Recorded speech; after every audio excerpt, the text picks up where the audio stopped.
Seandainya Imad itu seorang nasabah, seorang ahli nasab itu punya otoritas untuk mengisbat dan mengibtal nasab. Nah, seandainya Imad itu memang seorang nasabah, lalu dia mengeluarkan satu keputusan bahwa nasabnya Pak Alawi batal, itu tidak serta-merta membuat nasabnya Pak Alawi batal. Paling turun aja grade-nya, dari grade Sahihun Nasab menjadi grade Makbulun Nasab. Nasabnya itu masih dianggap sah, gitu loh Pak. Metodenya, kaidahnya itu begitu. Masa seluruh dunia ahli nasab mensahihkan nasabnya Pak Alawi, lalu muncul satu orang yang orang awam, nggak ngerti apa-apa, lalu ngumbar-ngumbar omongan nasabnya Pak Alawi batal, lalu nasabnya Pak Alawi batal gitu. Begitu. Ya, Anda perlu ke psikiater. Nggak begitu prosedurnya. Seandainya Imad tuh seorang ahli nasab, dia mengeluarkan keputusan pembatalan nasab Pak Alawi, tidak membuat nasabnya Pak Alawi batal. Itu kalau seandainya Imad seorang ahli nasab. Nah, kenyataannya Imad apa? Ya cuma orang awam biasa. Orang awam yang tidak punya pengetahuan apapun tentang ilmu sejarah dan ilmu nasab, merasa mempunyai kapasitas untuk membuat tesis tentang nasab. Katanya dia itu tesis. Sedangkan dia nggak pernah melakukan apa-apa. Cuman comot-comot aja dari internet. Masa itu dianggap tesis? Copy paste dari Murad Sukri, copy paste dari Auda Al-Akili, copy paste dari Mukbil bin Hadi Al-Wadi'i. Dia cuma comot-comot dari internet. Dia tidak melakukan penelitian apapun. Dia tidak pernah kemana-mana. Kemana dia? Pernah dia ke Hadramut? Pernah dia ke Irak? Pernah dia berdiskusi dengan nasabah yang mau tabar? Pernah? Nggak pernah. Kalau nyoba nantang debat Said Mahdi Rojai, ya. Tapi ya masa sih sekelas Said Mahdi Rojai akan ngeladeni orang seperti Imad ini? Ya udah jelas kan. Yang lalu dia berbohong, mengatakan bahwa Mufti Yaman membatalkan nasabah Alawi. Dia mengatakan, loh saya kan cuma ngutip dari internet. Masa peneliti seperti itu cuma ngutip dari internet dan tidak bisa mempertanggungjawabkan kutipannya, tidak melakukan kritik sumber, ya merasa nggak bersalah. Cuman ya saya kan ngutip dari internet dan memang benar di internet ada seperti itu loh. Tapi itu muftinya bilang seperti itu enggak, kan gitu kan. Agak lucu aja ya, nggak perlu ditanggapi, tapi agak menggelitik aja gitu ya. Kenapa nggak kasih judul mohon maaf gitu kan? Salah gitu. Saya kira asli ternyata palsu, kan enak gitu. Tapi begini judulnya. Dan konten-kontennya yang sebelum-sebelumnya itu masih ada semua itu. Segala yang mau datang ke Indonesia, ada yang siap berdebat dengan Balawi di TV nasional, ada yang instrumen kena mental. Ini ada apa mereka ini? Agak-agak. Artinya ini kan semua orang bisa tahu gitu loh. Kalian salah gitu aja kan. Oke lah misalnya Balawi batal lah. Tapi ini salah gitu. Boyo klarifikasi, mohon maaf saya ceroboh, saya kira asli gitu. Dan mohon maaf saya ngeyel. Sudah ada video klarifikasi, sudah ada yang mencari tahu, sudah ada yang mengkonfirmasi, saya nggak percaya, saya ngeyel. Enak begitu, mohon maaf saya sudah ngeles, mohon maaf saya sudah ngeyel, mohon maaf saya lebih percaya kepada sesuatu yang saya tidak mencari tahu dan saya menolak orang yang sudah mencari tahu, mohon maaf saya ceroboh. Begitu kan enak. Terus hapus konten-kontennya kan selesai. Ini enggak. malah jadi korban semua katanya. Maksudnya apa gitu kan? Apa nggak mikir ya bagaimana seorang ulama gitu dinarasikan mentok nasab orang, menantang-nantang debat, mau debat di TV, mau datang ke Indonesia, sampai-sampai muftinya khutbah Jumat menjelaskan. Apa nggak malu ya? Jangan-jangan dipikir wah orang Indonesia begitu ya, sama Facebook aja nggak bisa ngebedain, kan repot malah kan kelompok mereka aja yang begitu, yang ya bukan babi buta ya, cuma memang membuta aja. Jadi apa aja kalau asal membatalkan Balawi dianggap benar, semua mau situs abal-abal lah, mau blogspot, mau apalah. Pokoknya kalau sudah Balawi batal benar ya. Ada koran bungkus kacang juga benar nanti. Jadi ini agak-agak ya. Ayolah kawan-kawan. Ya, alhamdulillah ya. Untung saja Imad Al-Kadzab pendiri sekte sesat Imadiyah ini sudah dipecat dari struktural NU. Nah, seandainya tidak, betapa malunya NU sebagai organisasi besar dan terhormat dalam struktural organisasinya disusupi oknum, pembohong, dan pemfitnah, yaitu Imad Al-Kadzab. Dan tidak main-main, yang difitnah adalah mufti resmi suatu negara. Yang beliau difitnah membatalkan nasab Sa'adah Ba'alawi. Yang mana Sa'adah Ba'alawi ini sangat dihormati di seluruh dunia. Ulama-ulama besar dan berpengaruh di dunia Islam ini banyak dari kalangan Ba'alawi. Mufti Yamannya difitnah membatalkan nasabnya Ba'alawi. Ini kan sama dengan mengadu domba umat Islam Indonesia, umat Islam Yaman juga diadu domba oleh Imad. Padahal Sayyid Samsuddin Syarafuddin ini tidak memiliki website resmi, tidak memiliki akun medsos, baik itu Twitter, Instagram, Facebook, sama sekali nggak punya. Ternyata yang melakukan fitnah medsos ini bukan hanya agen-agen Zionis, tapi juga seorang yang mengaku ulama, yaitu Imad Al-Kadzab. Ya memang begitulah ajaran sekte Imadiyah ini, yang paling fatal ajarannya. Akhir zaman ini, bab ngeser ini, hari ini, gampang orang sana sini. Sampai berubah iman gara-gara nge-share asal. Dari guru yang akidahnya nggak sama, dia membohongi urusan akidah, langsung di-share, katanya baik, ceramahnya enak, nggak tahu kalau akidahnya sesat. Sesat akhirnya dia. Kalau urusan ilmu, hati-hati siapa yang ngomong. Jangan, yang penting omongannya benar. Nah ini sudah sombong dulu. Bagaimana kita bisa mengukur kita benar atau tidak, kita masih belajar kok. Maka pastikan gurunya akidahnya benar.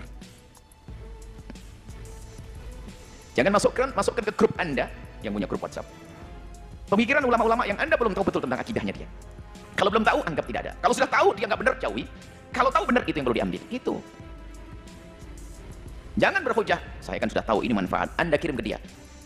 Dia aja terpesona dengan sisi lain, bukan sisi isi yang Anda maksudkan. Terpesona dengan cara ngomongnya orang yang Anda kirim. Akhirnya tidak ngejar ilmu yang Anda kasih, akan tapi dia ngejar orang yang sesat. Ya, jadi baru-baru ini muncul kejadian memalukan di mana seseorang dengan sengaja membuat akun palsu atas nama Mufti Yaman untuk memfitnah nasab para Habib Ba'alawi. Akun palsu ini mengatasnamakan Mufti Yaman yang mengklaim bahwa Habib Ba'alawi katanya bukan dari keturunan Rasulullah, yang tentu saja ini merupakan tuduhan serius dan sangat merusak reputasi suatu golongan.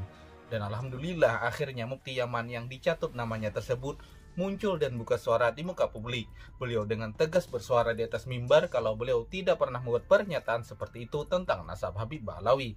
Dan beliau juga menegaskan bahwa beliau sejauh ini sama sekali tidak pernah mempunyai yang namanya akun media sosial seperti Facebook, WhatsApp, website, dan lain-lain.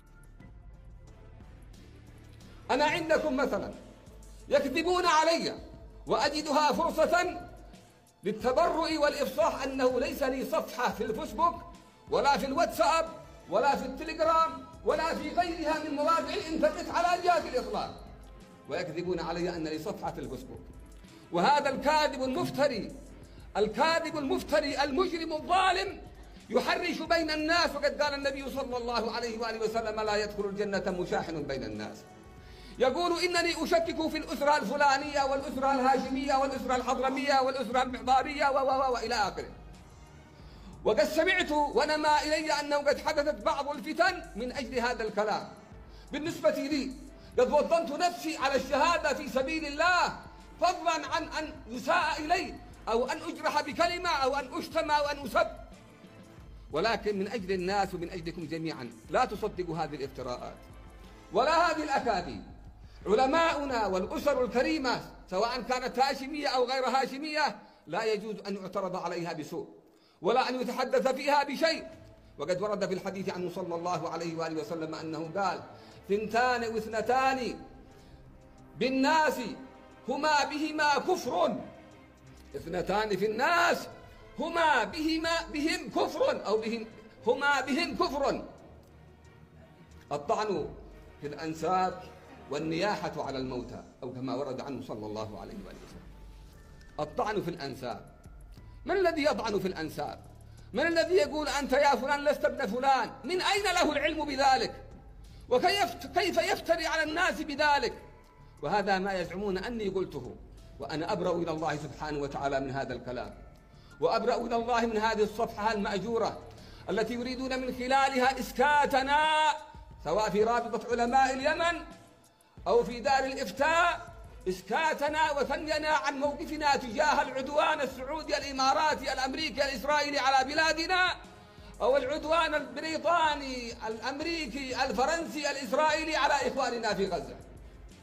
وهذه الصفحة وغيرها أبدا لن تثرينا عن موقفنا هذا، وسنظل نكافح وندافع ونقول كلمة الحق ونعلنها صراحة لا نخشى في الله سبحانه وتعالى لومة لائم. إخواني المؤمنين، نحن اليوم في مفترق طرق، والإنسان لا ينبغي له أن يخاف إلا الله سبحانه وتعالى. يقول سبحانه وتعالى: الذين يبلغون رسالات الله ويخشونه ولا يخشون. Agak menggelitik aja gitu ya. Kenapa nggak kasih judul mohon maaf gitu kan? Salah gitu. Saya kira asli ternyata palsu, kan enak gitu. Tapi begini judulnya. Dan konten-kontennya yang sebelum-sebelumnya itu masih ada semua itu. Segala yang mau datang ke Indonesia. Ada yang siap berdebat dengan Ba'alawi di TV nasional.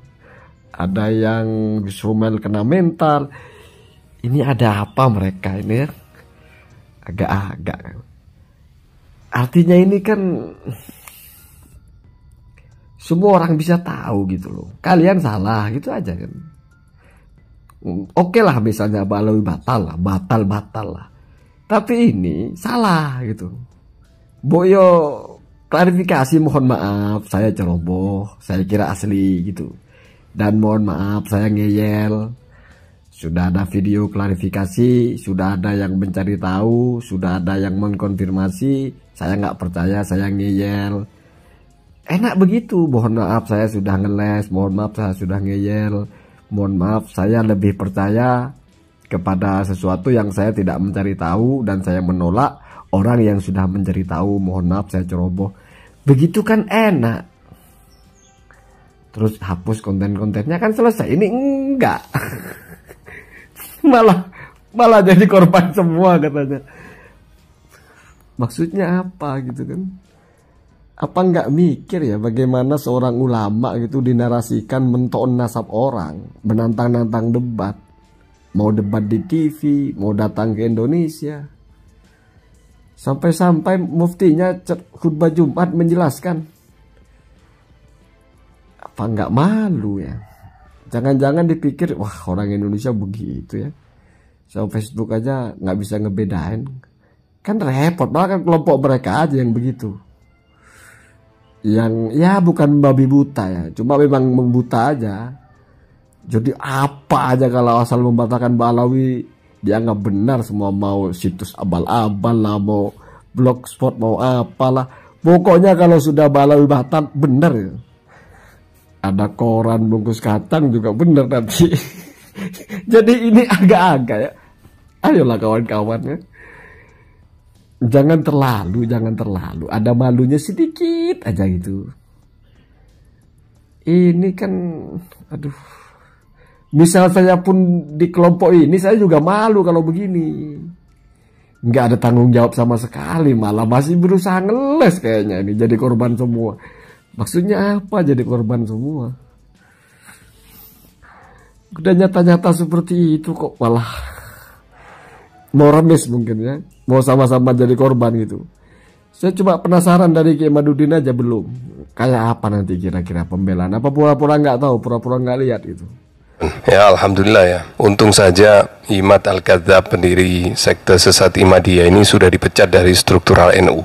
Ya, seandainya tidak, betapa malunya NU sebagai organisasi besar dan terhormat dalam struktural organisasinya disusupi oknum pembohong dan pemfitnah, yaitu Imad Al-Kadzab. Dan tidak main-main, yang difitnah adalah mufti resmi suatu negara, yang beliau difitnah membatalkan nasab Sada Ba'alawi, yang mana Sada Ba'alawi ini sangat dihormati di seluruh dunia. Ulama-ulama besar dan berpengaruh di dunia Islam ini banyak dari kalangan Ba'alawi. Mufti Yamannya difitnah membatalkan nasabnya Ba'alawi. Ini kan sama dengan mengadu domba umat Islam Indonesia, umat Islam Yaman juga diadu domba oleh Imad. Padahal Sayyid Samsuddin Syarafuddin ini tidak memiliki website resmi, tidak memiliki akun medsos, baik itu Twitter, Instagram, Facebook, sama sekali nggak punya. Ternyata yang melakukan fitnah medsos ini bukan hanya agen-agen Zionis, tapi juga seorang yang mengaku ulama, yaitu Imad Al-Kadzab. Ya memang begitulah ajaran sekte Imadiyah ini. Yang paling fatal ajarannya adalah istihza biddin, yaitu memperolok-olok agama dengan cara merendahkan, menghina, mencaci maki ulama, memfitnah ulama, utamanya masyarakat muslim awam. Itu tidak lagi respect kepada ulama. Parameter mereka, ulama itu apabila sejalan dengan Imaduddin, itu parameter mereka. Apabila tidak sejalan dengan Imaduddin, maka ulama itu akan difitnah, dimaki, dijelek-jelekkan di medsos, dibuat meme-meme oleh buzzer-buzzernya Imad.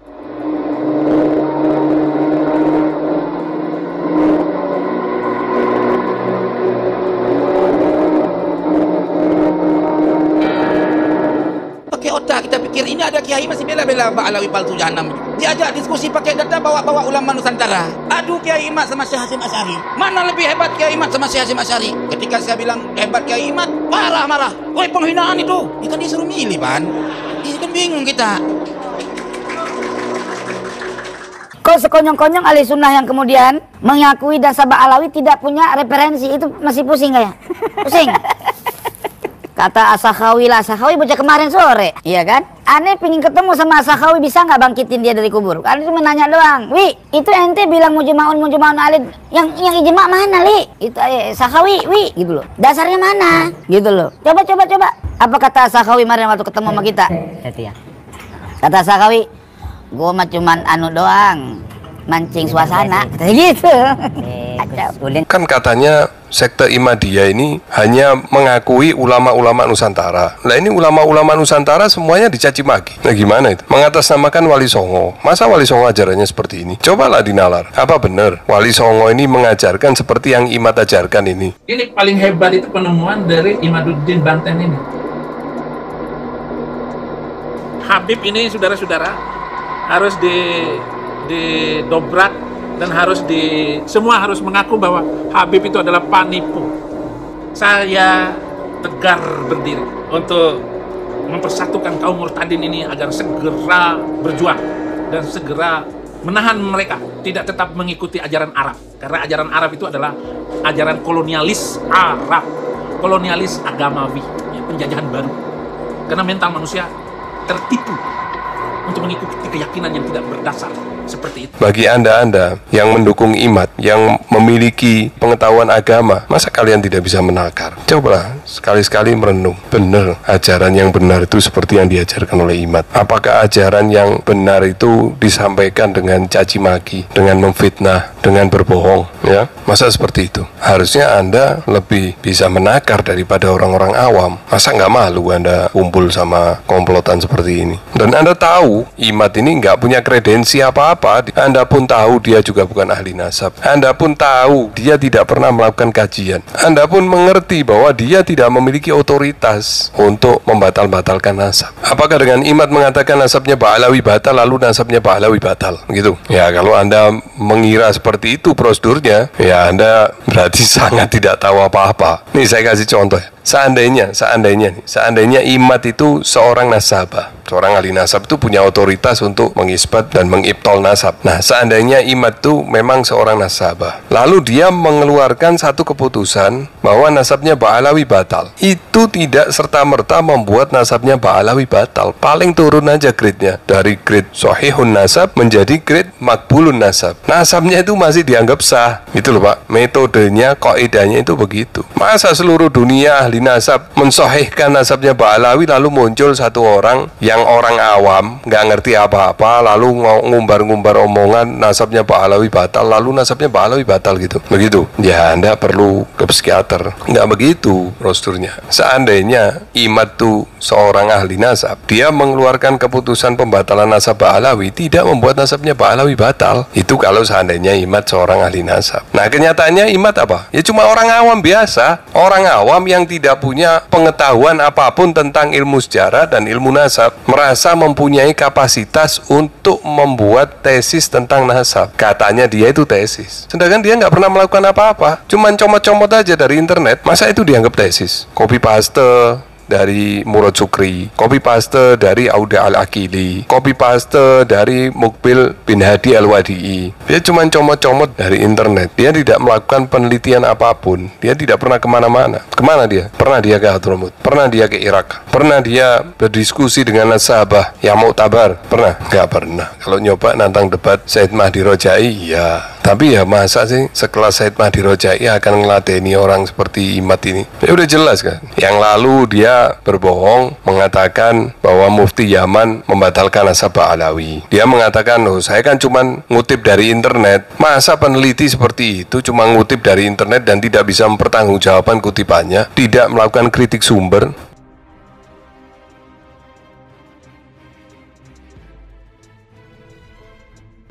Ini bab yang terpenting di akhir zaman ini. Bab nge-share ini. Hari ini gampang orang sana sini. Sampai berubah iman gara-gara nge-share asal. Dari guru yang akidahnya nggak sama, dia membohongi urusan akidah, langsung di-share katanya baik, ceramahnya enak, nggak tahu kalau akidahnya sesat. Sesat akhirnya dia. Kalau urusan ilmu, hati-hati siapa yang ngomong. Jangan yang penting omongannya benar. Nah ini sudah sombong dulu. Bagaimana kita bisa mengukur kita benar atau tidak? Kita masih belajar kok. Maka pastikan gurunya akidahnya benar.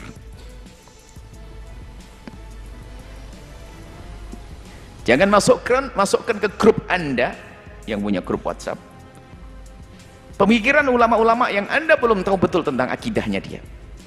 Kalau belum tahu, anggap tidak ada. Kalau sudah tahu dia nggak benar, jauhi. Kalau tahu benar, itu yang perlu diambil gitu.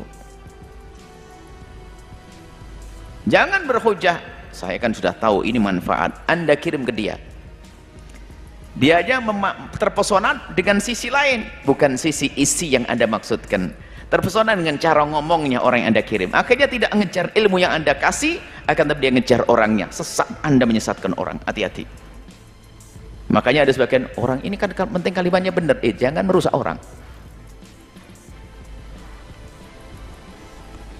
Kadang orang lebih terpesona dengan cara bicara daripada isinya kok. Penyampaiannya menarik, seolah-olah logis. Nah ini, maka nge-share itu hati-hati. Kayaknya harus tampil babu share. Ini karena bahaya sekali. Hati-hati ya, jangan memindah omongan kecuali sudah dipastikan kebenarannya. Berita apapun. Namun meskipun klarifikasi jelas telah disampaikan oleh Mufti Yaman tersebut, ternyata di luar sana, khususnya nih di negara kita Indonesia, masih saja ada orang-orang yang percaya pada akun palsu tersebut dan masih semangat menyebarkan fitnah tanpa melakukan verifikasi. Mereka tidak mau cross check lebih dalam lagi. Pokoknya bagi mereka selama itu relevan dengan agenda jahat mereka untuk menyerang nasab Habib Alawi, maka dianggap benar saja dan mereka share sebanyak-banyaknya. Agenda fitnah seperti ini tentu saja meresahkan banyak orang. Banyak akhirnya yang tertipu dan mulai ikut-ikutan mendustakan silsilah nasab para Habib Alawi, sampai ikut juga terhasut untuk menghujat para habaib. Badai fitnah itu mereka telan mentah-mentah tanpa sedikit pun meragukan kredibilitas orang di balik ini semua. Fitnah keji akun palsu Mufti Yaman ini adalah contoh nyata bagaimana orang-orang jahat memanfaatkan media sosial untuk merusak nama baik orang lain. Dan mulai sekarang kita ini harus sadar dan mulai melek dengan upaya jahat orang-orang yang ingin mengadu domba dan memecah belah persatuan kita di Indonesia yang selama ini dikenal dekat dengan para ulama, mencintai para ulama, baik itu dari kalangan ustadz, kiai maupun para habaib.